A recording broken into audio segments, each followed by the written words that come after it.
Zoya was a kind, quiet, and modest girl who always wore a hijab. Her mother had been ill for many years, yet Zoya never complained. She served her mother day and night, and in her tired, sleepless nights, she would pray softly, "O Allah, please heal my mother, even if I have to sacrifice something in return." Perhaps that prayer was heard, but in a strange and unexpected way. For several nights, Zoya began seeing the same dream. In the dream, she saw an old, abandoned mansion. Its doors would creak open by themselves, and from the darkness came a deep, sorrowful voice calling. Zoya. She would wake up trembling, but the feeling of fear would stay in her heart. One day, when she went to the city to buy medicine, dark clouds gathered in the sky on her way back. Heavy rain began to pour. Looking for shelter, she ran until she reached the gate of an old mansion, the very same one she had been seeing in her dreams. When she placed her hand on the door, it creaked open on its own. Zoya stepped inside, her heart pounding with fear.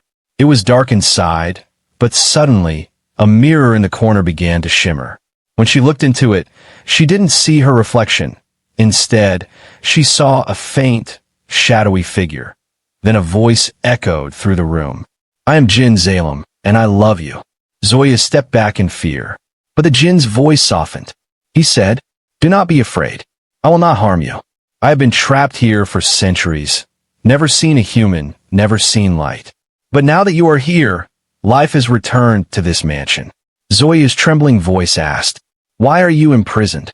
The Jinn sighed deeply. "Once I was free, powerful and proud, but humans betrayed me. A king once sought my power and promised to set me free. But he lied. He recited a sacred verse and imprisoned me inside this mirror. Since then, I have been alone. Years turned into centuries. I watched people come and go, but no one ever came near. When you opened the door, I felt something for the first time, like light breaking through darkness." Zoya listened silently. A faint sympathy rose in her heart. The Jinn continued, "Your mother is ill, isn't she? I can heal her, but on one condition. You must stay here with me.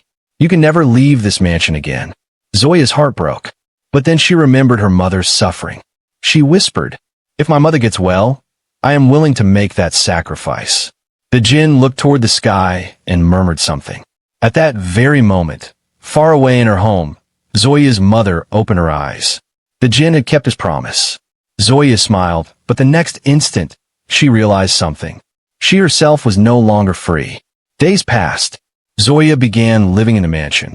The Jinn often spoke to her, telling stories of his past, his betrayal, and his endless loneliness. Slowly, Zoya began to understand that the Jinn was not truly cruel. He was simply lonely.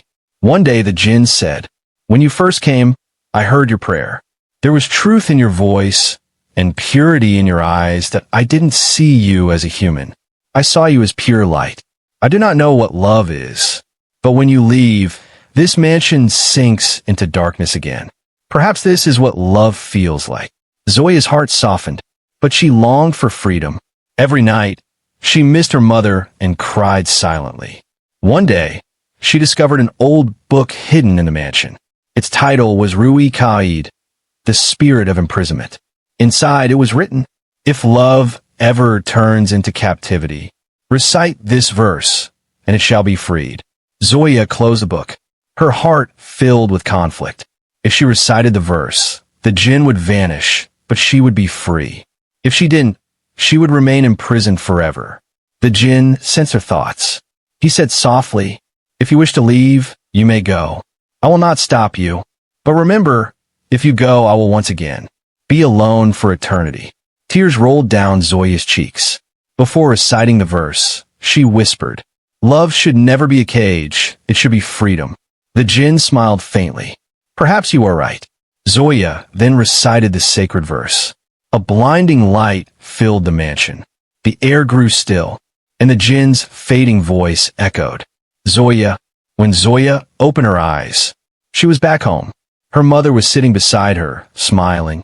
The mansion had become nothing but a dream. Days later, Zoya returned to her normal life. But on quiet nights, when a wind whispered softly, She could still hear a faint voice calling, Zoya.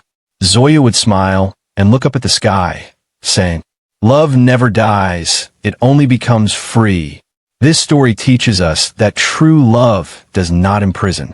It grants freedom through sacrifice. The Jinn truly loved Zoya, but his ultimate test of love was to let her go, to free the one he adored. Sometimes, love is not about holding on, it's about letting go. Zoya freed the Jinn from his captivity, and in doing so, proved the purity of her love. If you like this story, tell us. In love, what matters more, freedom or sacrifice? For more mystical, emotional, and spiritual stories, don't forget to subscribe to our channel.